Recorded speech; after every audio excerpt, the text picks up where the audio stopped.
Praise the lord అందరికి. హల్లెలూయా. ఒకసారి అందరూ హల్లెలూయా గట్టి చెప్తామా? హల్లెలూయా. మన దేవుడు ఎవరు? ఒకసారి అందరూ చెప్పండి. మన దేవుడు ఎవరు? యేసయ్యేనా మన దేవుడు? ఇంకెవరు ఉన్నారా మనకు దేవుడు? మరి యేసయ్య మనం గట్టిగా మళ్ళీ ఒక్కసారి హల్లెలూయా చెప్తామా? ఇంకొకసారి మీరు చెప్పే హల్లెలూయా మీద, స్తుతుల మీద దేవుడు ఆసీనుడై ఉన్నాడు. దేవదూతలు అందరు ఇక్కడ ఉన్నారు. మనకి యేసయ్య తప్ప వేరే దేవుడు ఎవ్వరు లేరు కదా. మన కష్టాలు కానీ, మన బాధలు కానీ ఏదైనా ఎవరితో చెప్పుకుంటాం మనం? యేసయ్యతో చెప్పుకుంటాము. మన ఫ్రెండ్స్తో చెప్తే మన ఫ్రెండ్స్ మన బాధలు కష్టాలు తీరుస్తారా? తీర్చకపోగా ఇంకేం చేస్తారు? మనల్ని గేలి చేస్తారు. అవునా? నీకే ఉన్నాయా కష్టాలు, మాకు కూడా ఉన్నాయి అంటారా అనరా? మరి యేసయ్యకి చెప్తే మన బాధలు తీరతాయా తీరవా? యేసయ్యకి చెప్పి మన బాధలు తీరలేదు అన్నోళ్ళు ఎవరు ఉన్నారా? ఇప్పుడేగా మనం పాడుకున్నాం. అక్క పాడారు కదా, తల్లిలా లాలించును తండ్రిలా ప్రేమించునని. నిజంగానే యేసయ్య తల్లిలా లాలిస్తాడు, తండ్రిలా ప్రేమిస్తాడు. మన ప్రతి వ్యాధిలోను, బాధలోను, కష్టంలోను, ప్రతి దానిలో యేసయ్య మనకు తోడుగా ఉంటాడు కదా. మనకంటే చాలా మంది గొప్ప వాళ్ళు ఎంతో మంది కరోనా వచ్చి చనిపోయారా లేదా? చనిపోయారు కదా. మరి మనందరం ఇట్లా ఉన్నామంటే అది దేవుని దయేనా కాదా? మరి దేవుని దయని మనం సంపాదించుకోవాలంటే ఏం చేయాలి? దేవుని దయని మనం సంపాదించుకోవాలంటే ప్రతిరోజు దేవునికి మనం ప్రార్థన చేయాలి. ఏం చేసుకోవాలి? ప్రతిరోజు మనం ప్రార్థన చేసుకోవాలి. ప్రార్థన చేయటం అంటే ఏదో మాటలు చెప్పటం కాదు. మనకున్న ప్రతి దాన్ని, నీకు వచ్చిన మాటలే దేవునితో మాట్లాడటం అన్నమాట. నీకేమొచ్చు? నువ్వు మీ మమ్మీతో ఎలా మాట్లాడతావు, మీ డాడీతో, మీ అమ్మతో ఎలా మాట్లాడతావో, మీ నాన్నతో ఎలా మాట్లాడతావో దేవునితో కూడా మనం అలా మాట్లాడాలి. అంతేగాని ఎక్కడెక్కడి నుంచో బయట నుంచి గొప్ప గొప్ప మాటలు తెచ్చి మాట్లాడటాన్ని ప్రార్థన అనరు. మన మనస్సులో ఏదైతే ఉందో, మనం ఏదైతే అనుకుంటున్నామో, మనం ఏదైతే నీకు ఇప్పుడు వాళ్ళిద్దరు ఉన్నారు ఫ్రెండ్స్, వాళ్ళిద్దరు మాట్లాడుకుంటున్నారు. వాళ్ళిద్దరు ఏం మాట్లాడుకుంటున్నారో దాన్ని చెప్పటాన్ని ప్రార్థన అంటారు. మరి ప్రతిరోజు మనం ప్రార్థన చేస్తున్నారా? మీరు చేస్తున్నారా? ప్రతిరోజు ప్రార్థన చేయాలి. మన అమ్మతో నాన్నతో ఎలా మాట్లాడతామో యేసయ్యతో కూడా అలాగే ప్రతిరోజు మాట్లాడాలి. ఉదయం నిద్ర లేచే ముందు ప్రార్థన చేసుకోవాలి. తర్వాత మనకి ఆహారం మనం భోంచేస్తాం కదా, భోంచేసేటప్పుడు దేవా నీవు నాకు ఇవి ఇచ్చావు, నీకు వందనాలని దేవుని స్తుతించాలి. అదేవిధంగా రాత్రిపూట మనం నిద్రపోతాం కదా, నిద్రపోయే ముందు కూడా దేవునికి కృతజ్ఞతాస్తుతులు. అంటే దేవా నీవు ఇప్పుడు దాకా నన్ను కాపాడావు, నీకు వందనాలు, నీవు నాకు ఇచ్చావు, ఆహారం ఇచ్చావు, నీకు వందనాలు అని చెప్పి దేవునికి మనం కృతజ్ఞతాస్తుతులు చెప్పి మన పడకకి అంటే మనం నిద్రపోవాలి. మనం ఎప్పుడూ మన స్మరణలో ఎవరిని మర్చిపోయినా దేవుణ్ణి మాత్రం మర్చిపోకూడదు. ఎవరిని మర్చిపోకూడదు? దేవుణ్ణి. మన జీవితంలో, మన నిజ జీవితంలో దేవుణ్ణి మాత్రం మనం ఎప్పుడూ మర్చిపోకూడదు. ఎందుకంటే మనకి మెయిన్ ఆయనే. మనం ఇలా ఉండటానికి దేవుడేనంట మనల్ని ఇష్టపడి మరి మనం అందరం అంటే యేసయ్యకి చాలా ఇష్టం అంట. అందుకని యేసయ్య మనల్ని కావాలని మట్టితో చేసి ఆయన జీవవాయువుని మన అందరిలో ఊదితే మనం ఈ విధంగా ఇలాగా జీవాత్మలాగా అయ్యాము. మనందరం అంటే యేసయ్యకి చాలా ఇష్టం, చాలా చాలా ఇష్టం. దేవుడు మనల్ని ఎంతగానో ప్రేమించాడు. అలాగే మనం కూడా యేసయ్యని అంతగా ప్రేమించాలి. ఎట్లాగా? తల్లి కంటే తండ్రి కంటే ఎక్కువగా ప్రేమిస్తే మనల్ని కూడా దేవుడు ఎక్కువగా ఆశీర్వదిస్తాడు. యేసయ్యకి మనం అంటే చాలా ఇష్టం. అర్థమైందా? మీకు అందరికి అర్థమవుతుందా నేను చెప్పే మాటలు? అర్థమవుతున్నాయా? ప్రతి ఒక్కళ్ళు ప్రతి నిత్యం దేవుడా నీవు నన్ను ఈ స్థితిలో ఉంచావు, నువ్వు నాకు ఇచ్చావని దేవునికి కృతజ్ఞతాస్తుతులు అంటే ధన్యవాదాలు చెప్పాలన్నమాట. ఉదయం నిద్ర లేచినప్పటి నుంచి రాత్రి పడుకునే వరకు మనం చేసే ప్రతి పనిలోనూ దేవుడు ఉండాలని నేను నా మాటలు ముగిస్తున్నాను. Thank you.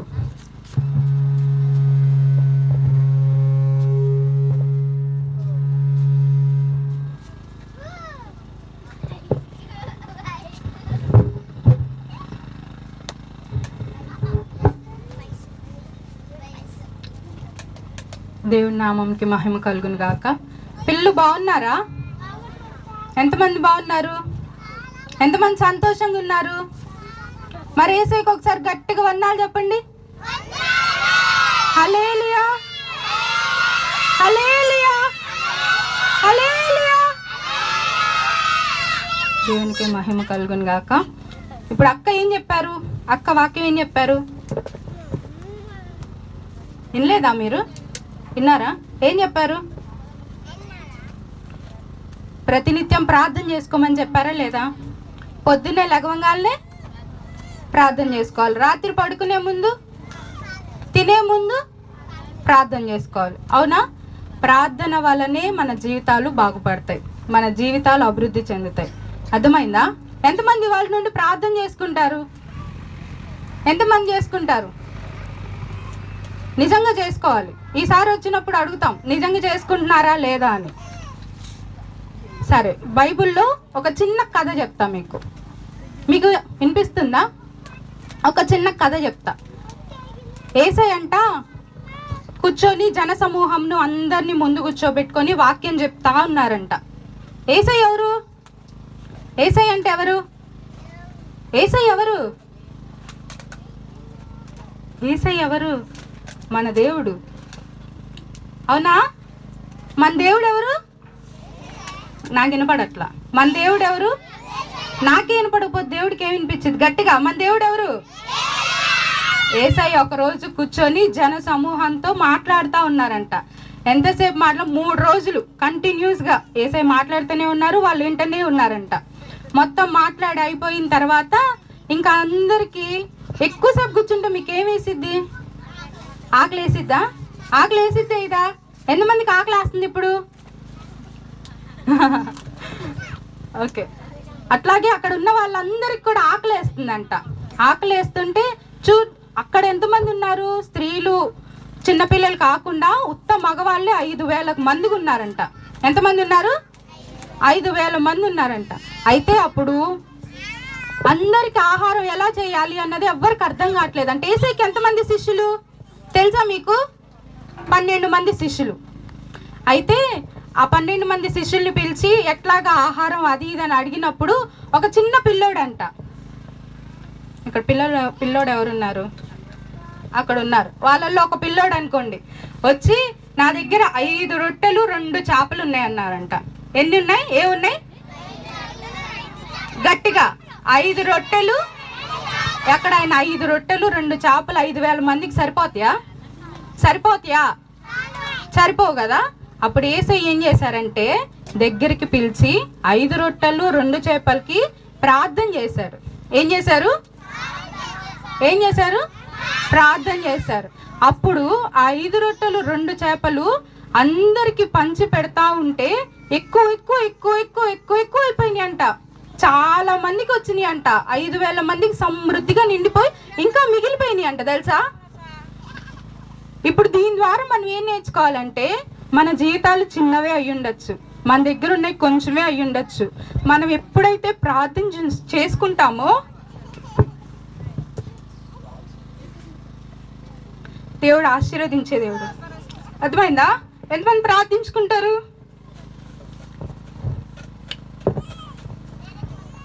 ప్రార్థించుకుంటారా? Very good.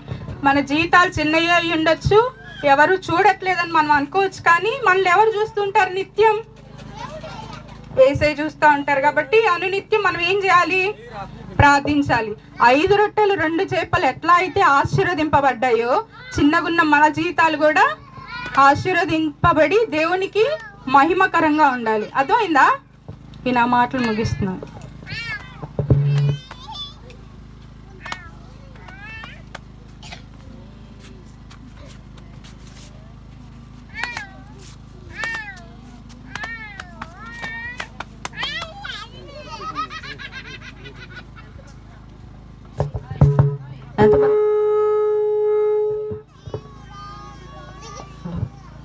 ఎంతమందికి ఆకలి అవుతుంది చెప్పండి? అందరికి ఆకలి వేస్తుంది కదా. నేను ఎక్కువసేపు చెప్పనులే, ఒక వాక్యం చదువుకొని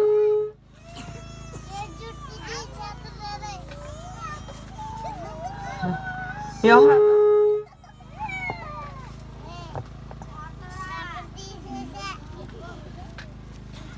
యోహాను సువార్త 3వ అధ్యాయం 16వ వచనం. ఎవరైనా చదివి వినిపించమని కోరుతున్నాను. అందరూ జాగ్రత్తగా వినండి. అందరు వినండి అమ్మా, 2 నిమిషాలే. దేవుడు లోకమును ఎంతో ప్రేమించెను, కాగా ఆయన తన అద్వితీయ కుమారునిగా పుట్టిన వాని యందు విశ్వాసముంచు ప్రతివాడును నశింపక నిత్య జీవం పొందినట్లు ఆయనను అనుగ్రహించెను. అర్థమైందా మీకేమన్నా అక్కడ ఏం రాసిందో? దేవుడు లోకమును ఎంతో ప్రేమించానంట. లోకం అంటే ఏంటి? లోకం అంటే మనుషులే కదా. లోకంలో ఎవరుంటారు? మీరు, మేము, అందరూ.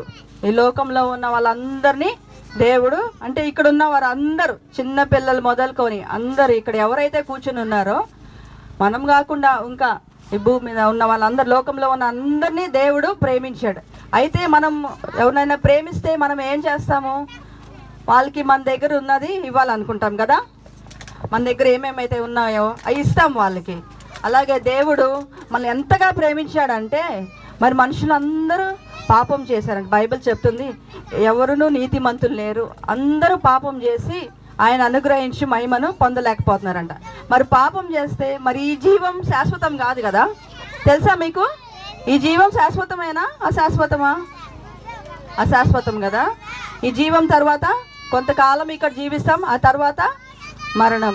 మరి మరణం తర్వాత మనం ఎక్కడికి వెళ్తాం చెప్పండి? ఎవరికైనా తెలిస్తే చెప్పండి అమ్మా. పరలోకం. కానీ యేసయ్యని నమ్ముకుంటే పరలోకంకి వెళ్తాం, నమ్ముకోకపోతే అందుకే యేసయ్య మన అందరము ఎవ్వరు కూడా నరకంకి వెళ్ళకూడదని యేసయ్య తండ్రి అయిన దేవుడు యేసయ్యని మన కొరకు పంపించాడు ఈ లోకంలోకి. అంతగా ప్రేమించాడు. తన ప్రియ కుమారుడు అంట. తను ఎంతగా ప్రేమిస్తున్నాడంటే ఆ ప్రియ కుమారుని పంపించి, మరి మన బిడ్డలకి చిన్న దెబ్బ తగిలినా మనము బాధపడిపోతాం తల్లిదండ్రులుగా. రక్తం గారి అయ్యో అయ్యో అయ్యో అయ్యో అంటాం కదా, చిన్న దెబ్బ, చిన్న ముళ్ళు గుచ్చుకున్నా కానీ. కానీ అట్లాంటిది ఆయన కుమారుడైన యేసయ్యని, మరి దేవుడు, యేసయ్య కూడా దేవుడే కదా, ఆయన ఒక మనుష్యుడిగా మన మధ్య వచ్చి మనం ఏం బాధలు పడుతున్నామో ఆ బాధలను అనుభవించి ఆఖరికి మన రక్షణ కొరకు మన అందరినీ పరలోకం తీసుకెళ్లాలని, ఎవ్వరు కూడా నరకంకి వెళ్ళకూడదని, అందరం పరలోకంకి వెళ్ళాలని ఆయన్ని సిలువకు అప్పగించాడు. తెలుసా యేసయ్య మన కొరకు సిలువలో చనిపోయారని? తెలుసమ్మా మీకు? సిలువ ఎంత ఘోరమైన మరణం కదా. యేసయ్యని ఏం చేశారు? సిలువలో మేకులకి కొట్టారు కదా, తల్లకి ముళ్ళ కిరీటం పెట్టారు కదా, ఇంకా గాయాలు, ఎన్నో గాయాలు, దెబ్బల మీద కొరడాలతో కొట్టారు. ఇదంతా యేసయ్య ఎవరి కోసం చేశాడు? మన కోసం కదా. మరి యేసయ్య రాకపోతే మనకి రక్షణ ఉందా? లేదు కదా. మరి దేవుడు ఎంత ప్రేమమయుడు అంటే నిజంగా యేసయ్యని, మరి మీరందరూ యేసయ్య గురించి తెలుసుకున్నారు కదా, మీ అందరికి యేసయ్య తెలుసు. మరి చాలామంది లోకంలో మరి వాళ్ళు యేసయ్య గురించి తెలియని వాళ్ళు చాలామంది ఉన్నారు. వాళ్ళకి వాళ్ళ డబ్బే దేవుడు. చాలామంది డబ్బు చూసుకొని, వాళ్ళ హోదా చూసుకొని, వాళ్ళు ఇంకా దాని మీదే వాళ్ళ మనసు అంతా ఉంటుంది. కానీ ఆ తర్వాత లైఫ్ ఏంటి, ఆ తర్వాత జీవితం ఏంటనేది వాళ్ళకి తెలియదు. కానీ మీరందరూ ఎంత ధన్యులంటే మీరందరూ యేసయ్యని నమ్ముకున్నారు. మనకి ఈ లోకంలో శాశ్వతం కాదు కదా, డబ్బులున్నా లేకపోయినా, ఆరోగ్యం ఉన్నా లేకపోయినా. అయితే ఆరోగ్యం ఇవ్వడని కాదు, డబ్బులు ఇవ్వడానికి కాదు, యేసయ్య తప్పకుండా ఇస్తాడు. కానీ ఏదున్నా లేకపోయినా ఎవరైనా ఒకరోజు మరణించాల్సిందే. అయితే మన ఈ భూమి మీద ఉన్నప్పుడే మనం ఎక్కడికి వెళ్తాం అనేది మనము నిర్ణయించుకోవాలి. మనం పరలోకంకి వెళ్తామా, నరకానికి వెళ్తామా? పరలోకం వెళ్ళాలంటే యేసయ్యని నమ్ముకోవాలి. యేసయ్య ఒక్కడే దేవుడు. సో దేవుడు మీ అందరికీ, ఇక్కడ ఉన్న వాళ్ళందరికీ రక్షణను అనుగ్రహించాడని నమ్ముచున్నాను. వచ్చిన మీ అందరినీ దేవుడు తప్పకుండా దీవిస్తాడని నమ్ముచున్నాను. యేసుక్రీస్తు నామంలో మీ అందరూ దీవించబడును గాక. ఆమేన్.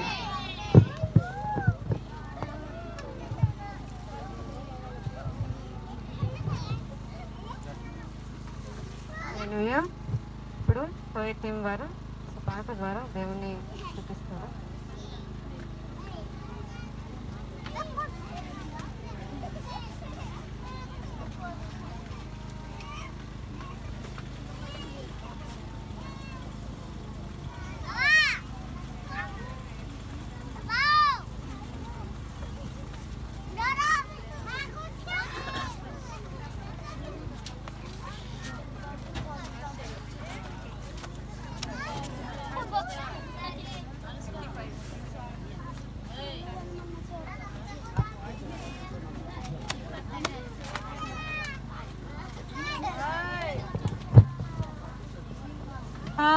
ఆశ్చర్యమైన ప్రేమ కల్వరిలోని ప్రేమ మరణము కంటే బలమైన ప్రేమది నన్ను జయించే నీ ప్రేమ ఆశ్చర్యమైన ప్రేమ పరమును వీడిన ప్రేమ ధరలు పాపిని వెదకిన ప్రేమ పరమును వీడిన ప్రేమ ధరలు పాపిని వెదకిన ప్రేమ నన్ను కరుణించి ఆదరించి ప్రేరదించి నిత్య జీవమిచ్చే నన్ను కరుణించి ఆదరించి ప్రేరదించి నిత్య జీవమిచ్చే ఆశ్చర్యమైన ప్రేమ పావన యేసుని ప్రేమ సిలువలో పాపిని మోసిన ప్రేమ పావన యేసుని ప్రేమ సిలువలో పాపిని మోసిన ప్రేమ నాకై మరణించి జీవమిచ్చి జయమిచ్చి తన మహిమనిచ్చే నాకై మరణించి జీవమిచ్చి జయమిచ్చి తన మహిమనిచ్చే ఆశ్చర్యమైన ప్రేమ ప్రేమలు సహించిన ప్రేమ నాకై శాపము నోచిన ప్రేమ ప్రేమలు సహించిన ప్రేమ నాకై శాపము నోచిన ప్రేమ విడనాడని ప్రేమది ఎన్నడూ ఎడబాయదు విడనాడని ప్రేమది ఎన్నడూ ఎడబాయదు ఆశ్చర్యమైన ప్రేమ నా స్థితి చూసిన ప్రేమ నాపై జాలిని చూపిన ప్రేమ నా స్థితి చూసిన ప్రేమ నాపై జాలిని చూపిన ప్రేమ నాకై పరుగెత్తి కౌగిలించి మోస్తాడి కన్నీరు తుడిచే నాకై పరుగెత్తి కౌగిలించి మోస్తాడి కన్నీరు తుడిచే ఆశ్చర్యమైన ప్రేమ కల్వరిలోని ప్రేమ మరణము కంటే బలమైన ప్రేమని నన్ను జయించే నీ ప్రేమ ఆశ్చర్యమైన ప్రేమ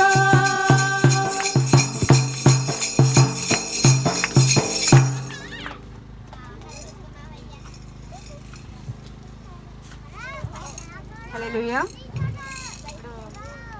మన మధ్యన ఉన్నటువంటి పాస్టర్ యేసమ్మ గారు మనకి దేవుని గురించి మాటల్ని పంచుకుంటారు.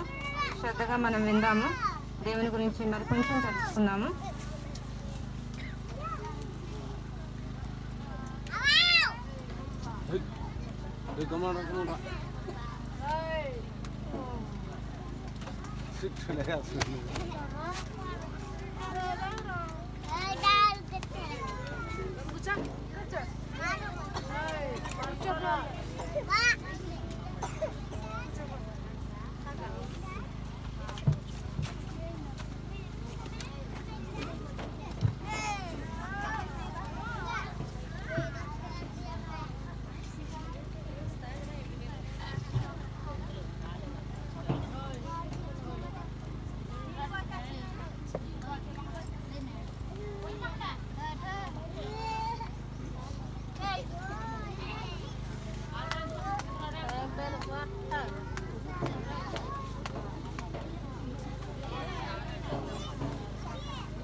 హల్లెలూయా, హల్లెలూయా.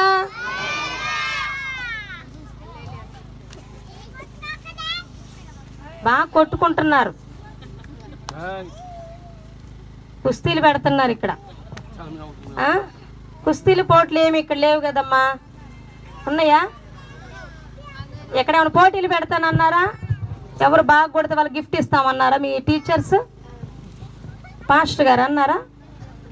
ఎవరు ఎక్కువగా కొడితే వాళ్ళకి గిఫ్ట్ ఇచ్చేస్తానని అన్నారా? పోటీలు పడి కొట్టుకుంటున్నారు ఇందాటి నుంచి. కొట్టుకోకూడదు, ఓకేనా? ఒకరికొకరు హెల్ప్ చేసుకోవాలి కానీ అస్సలు కొట్టుకోకూడదు. కొట్టుకోమని చెప్పేది ఎవరో తెలుసా? బాగా కొట్టుకోండి, నువ్వే గెలవాలి, ఎలాగైనా బాగా కొట్టు అని చెప్పేది ఎవరో తెలుసా మీకు? ఎవరు చెప్పండి? బా, మీకు అన్నీ తెలుసురా, అసలు అన్నీ తెలుసు కదా, తెలియదు ఏం లేదు, మాకే తెలియట్లా. Very good. కొట్టుకోమని చెప్పేది ఎవరో తెలుసా? సాతానుడు. మరి ఎందుకురా కొట్టుకుంటారు? సాతానుడు మాట మనం వినొచ్చా? వినకూడదు కదా. ఎవరి మాట వినాలి? అంత చక్కగా వేసే మాట వినాలంటున్నారే, ఎందుకప్ప మరి కొట్టుకుంటారు?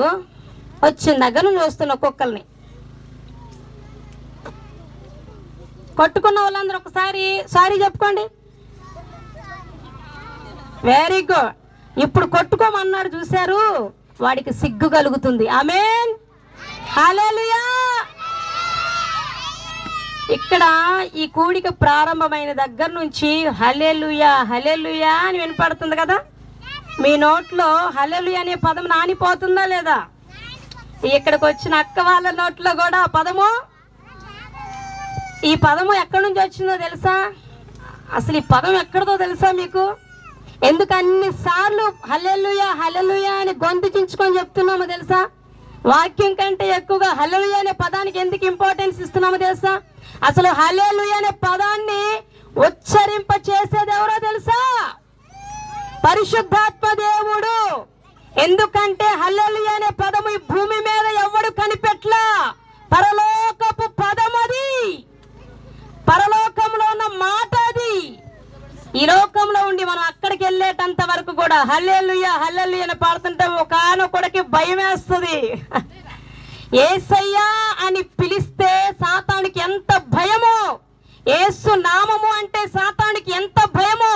హల్లెలూయా అనే పదం విన్నా కూడా వాడి గుండెల్లో గుబులు. మనం ఎక్కువ ప్రార్థన చేయవసరంలా,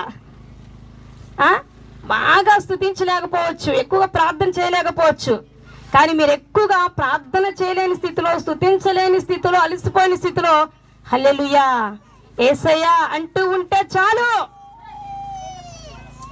అర్థమవుతుందా? పరిశుద్ధ దేవుని దూతలు పరలోకంలో ఎల్లప్పుడూ హల్లెలూయా హల్లెలూయా పరిశుద్ధుడు పరిశుద్ధుడు అని గాన ప్రతిగానాలు చేస్తూ ఉన్నారు. మనం కూడా ఇంకా అక్కడికి వెళ్ళలేదు, కానీ ఎక్కడ ఉండే అక్కడ లోకాన్ని ఇక్కడ మనము తెలియచేస్తా ఉన్నాం. మనం అక్కడ వారమా ఇక్కడ వారమా చెప్పండి? మీరు ఎక్కడే ఉంటారా? మేమైతే అక్కడికి వెళ్ళిపోతాం. ఎక్కడే ఉంటాం, బాగుంది అన్న వాళ్ళు చేతులు ఎత్తండి. మేము ఎక్కడే ఉంటాం, ఈ భూమి మీద ఉంటాం, మేము అసలు పరలోకానికి వెళ్ళము అన్న వాళ్ళు ఎవరు? అందరు పరలోకం వస్తారా? Very good. మీరందరు పరలోకం రావాలన్నారా? అందుకని యేసయ్య ఎంతమంది అభిషక్తులను ఇదిగో ఈ స్థలానికి తీసుకొని వస్తున్నారు తెలుసా కదా. మా అంతట మేము రావట్లా. గమనించారా? అక్క వాళ్ళు వాక్యం చెప్తే ఆరాధన చేస్తే ఎలా ఏడుస్తున్నారో. ఏం అవసరం లేదు, కన్నీరు పెట్టుకోవాల్సిన అవసరం.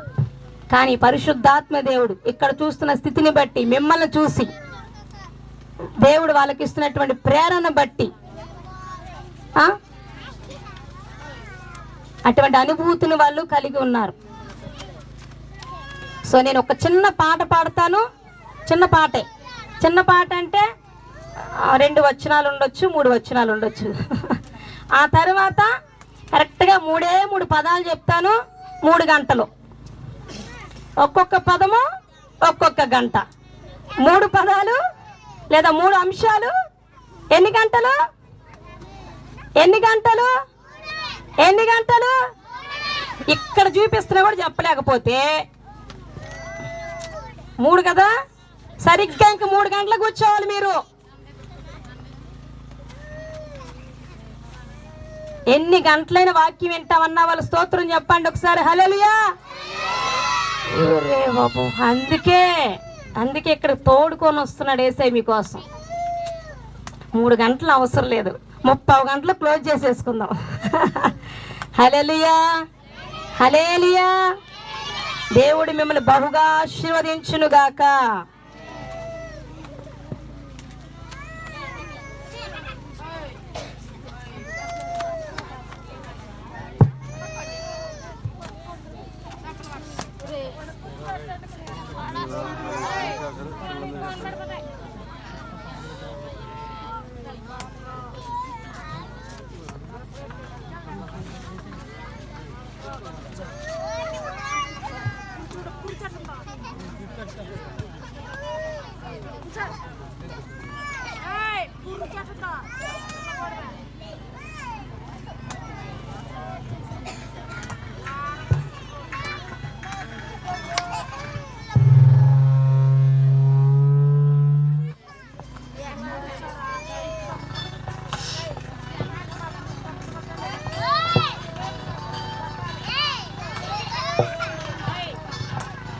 ఓ మానవా, నీ పాపం మానవా, యేసయ్య చింత చేరి నీ బ్రతుకు మార్చవా. ఓ మానవా, నీ పాపం మానవా, యేసయ్య చింత చేరి నీ బ్రతుకు మార్చవా. పాపములోనే బ్రతుకు చిన్న చెడు పాపములోనే మరణించిన కప్పది నరకము. పాపములోనే బ్రతుకు చిన్న చెడు పాపములోనే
అందులో కన్ను మూసుకొని దేవుడు మాట్లాడుతున్న మాటలు చెవియొగ్గి ఆలకించండి.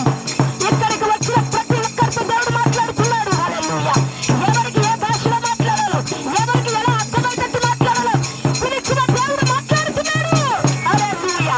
ధైర్యపరచబడి వెళ్తున్నారు. తృప్తిపరచబడి వెళ్తున్నారు. ఆశ కలిగిన ప్రాణాలుగా దేవుడు తృప్తిపరచబోతున్నాడు.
తప్పిపోయే కుమారుడా, తప్పిపోయిన దేవుడి కుమారుడా, రక్షణ కొరకు ఎంతో కాలంలో ఎదురు చూసిన సహోదరి, ఇదే అనుకునే సమయము, ఇదే రక్ష దినము. హల్లెలూయా. త్వరపడు, మారు మనసు కన్ను తప్పిన సమయము. ఇదిగో యేసు నజరేయుడే రాజు వచ్చున్నాడు. ఇది బ్రతికినలోపే, ఆయన వచ్చేలోపే, నీ కొరకు ఉచితంగా ఎదురు చూసిన రక్షణ కోల్పోవద్దు. కోల్పోయావా? నరకమే నీ చేతిలో, నరకానికి వెళ్ళిపోతావు. దేవుని ఉగ్రత నీ మీదకి వస్తుంది. దేవుని ఉగ్రత పాలు మీరు కాకూడదని ప్రేమ కలిగిన నా యేసయ్య ఈరోజు నీకు ఒక అవకాశం ఇస్తున్నాడు తల్లి. ఈరోజు నీకు ఒక అవకాశం ఇస్తున్నాడు తండ్రి. నా దేవుని ప్రియులారా, నా దేవుని స్వరం వినబడుతుందా మీకు? ఓ మాల శకల బల దుర దర మషంతర బల దుర లలల ఓమమర శంబరల కదరలల. రక్షణ కార్యములు ఇంతవరకు రక్షణ పొందిన హృదయాలలో వారిలో రక్షణ కార్యములు జరుగునుగాక. నూతనమైన ఆలోచనలు కలుగునుగాక. నూతనమైన కార్యములు జరుగునుగాక. నూతనమైన మనస్సు వచ్చునుగాక. ఓ మాల శబర దురల కష్టం. తప్పిపోయే దేవుని కుమారుడు కుమార్తెలు మరల తిరిగి దేవుని యొద్దకు వచ్చుటకు వారి యొక్క కఠిన హృదయము మార్చబడునుగాక. ఓ మెత్తని హృదయము దేవునికి అనుగ్రహించునుగాక. మారు మనసు ఇప్పుడే వారికి కలుగునుగాక. పరిశుద్ధాత్మ క్రియ వారిలో జరుగునుగాక. పశ్చాత్తాప హృదయము కలుగునుగాక.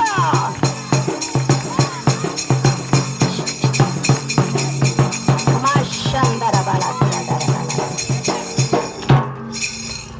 హల్లెలూయా. ఒక్కసారి సైలెంట్ గా కళ్ళు మూసుకొని hallelujah. Thank you Jesus. Thank you father. Thank you father.